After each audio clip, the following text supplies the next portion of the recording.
పాఠ్యభాగం ఏ ప్రక్రియకు చెందుతుంది? ఖండకావ్యం. చదువు పాఠ్యభాగ రచయిత ఎవరు? కొరవి గోపరాజు. క్రింది వానిలో చదువు పట్ల ఎటువంటి ఆసక్తి లేనివాడు? కమలాకరుడు. విక్రమార్క మహారాజు యొక్క పురోహితుడు ఎవరు? త్రివిక్రముడు. విక్రమార్కుని మంత్రి ఎవరు? భట్టి. కమలాకరుడికి చదువు నేర్పిన కాశ్మీర ప్రాంత బ్రాహ్మణుడెవరు? చంద్రకేతుడు. వక్రత్తము అనగా అర్థమేమి? ముఖము. నాయనమ్మ పాఠ్యభాగ ఇతివృత్తం ఏమిటి?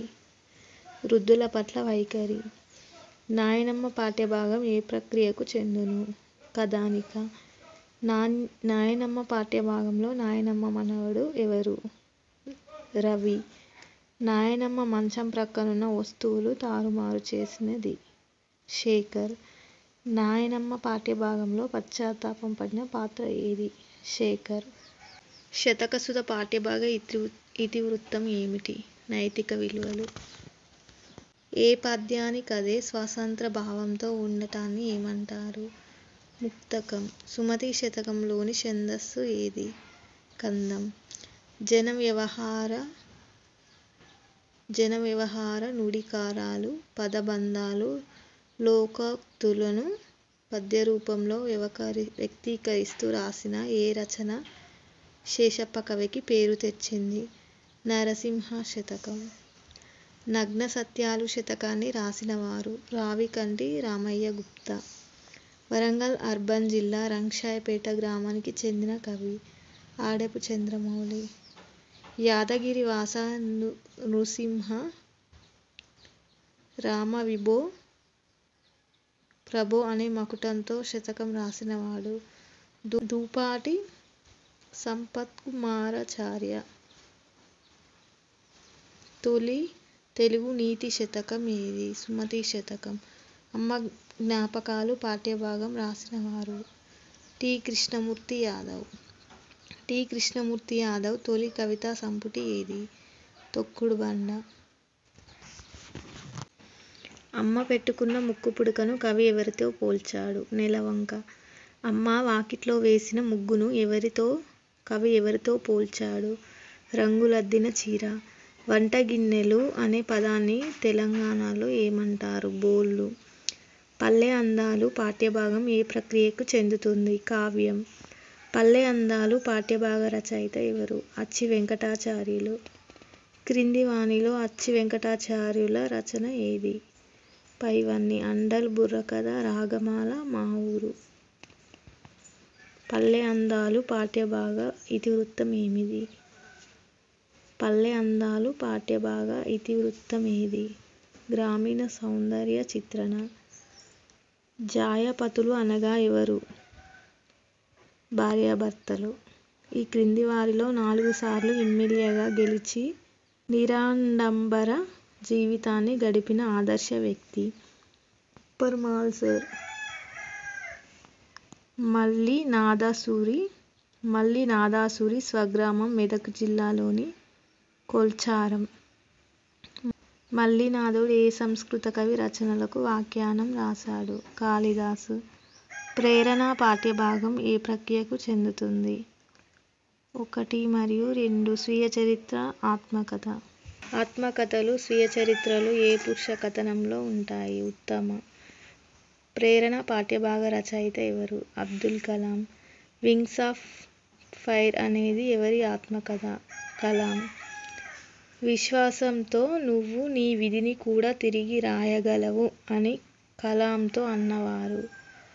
ఇయాదురై సొలోమన్. కలాం అన్నయ్య ముస్తఫా కమల్ ఏ దుకాణం నడిపేవాడు? కిరాణా షాపు. కలాం తమ్ముడు కాసిం మహ్మద్ ఏ దుకాణం నడిపేవాడు? ఫ్యాన్సీ. కలాం ఏ శాస్త్రంలో అమిత ఆసక్తి ఏర్పరచుకున్నాడు? భౌతిక శాస్త్రం. శిల్పి పాఠ్యభాగ రచయిత ఎవరు? గుర్రం జాషవా. సందేశభరితమైన జాషవా రచన ఏది? గబ్బిలం. వర్ణ వ్యవస్థను, అస్పృశ్యతను నిరసించిన జాషవా రచన ఏది? గబ్బిలం. షానామా గ్రంథాన్ని పారశీక భాషలో రచించినవాడు పిరదౌసి. శిల్పి పాఠ్యభాగం జాషవా రాసిన ఏ ఖండకావ్య సంపుటి నుండి గ్రహించబడింది? మొదటి సంపుటి. ఒక అంశాన్ని విభిన్న కోణాల్లో దర్శిస్తూ సందేశాత్మకంగాను వర్ణనాత్మకంగాను భావోద్వేగంతో చేసే రచన ఏది? ఖండకావ్యం. మంచి కిరీటం అనే పదంలోని సమాసం. విశేషణ పూర్వపద. గ్రామాల్లోని వేడుకలు క్రీడా వినోదాలు పాఠ్యభాగ రచయిత ఎవరు? దేవులపల్లి రామానుజరావు. దేవులపల్లి రామానుజరావు గారి ఆత్మకథ ఏది? 50 సంవత్సరాల జ్ఞాపకాలు. దేవులపల్లి రామానుజరావు రచించిన వ్యాస సంపుటి ఏది? సరస్వత నవనీతం. విషయ క్లుప్తత సరళత అనేవి దేని లక్షణాలు? రేడియో ప్రసంగం. ఈ క్రింది వానిలో జానపద కళారూపం ఏది? పైవన్నీ. తోలు బొమ్మలాట, యక్షగానం, బుర్రకథ. క్రింది వానిలో గారడీ విద్యను ప్రదర్శించిన వారు ఎవరు? విప్ర వినోదులు. పులిజూదం ఆటలో ఎన్ని పులులుంటాయి? 3. పులిజూదం ఆటలో మేకల సంఖ్య ఎంత? 16. అక్షక్రీడ అనే ఆటను కవులు ఏ గ్రంథంలో ఎక్కువగా చిత్రించారు? ప్రబంధ కావ్యం. చోరబండ రాజు స్వగ్రామమైన అంకుశాపురం ప్రస్తుతం ఏ జిల్లాలో ఉంది? మేడ్చల్. ఏ కులమబ్బి మాదే మతమబ్బి అనే గేయాన్ని రాసినవాడు? చెరబండరాజు. చెరబండరాజు ఏ కవిగా ప్రసిద్ధుడు? దిగంబర. పశువు అనే పదానికి వికృతి పదం ఏది? పసరం.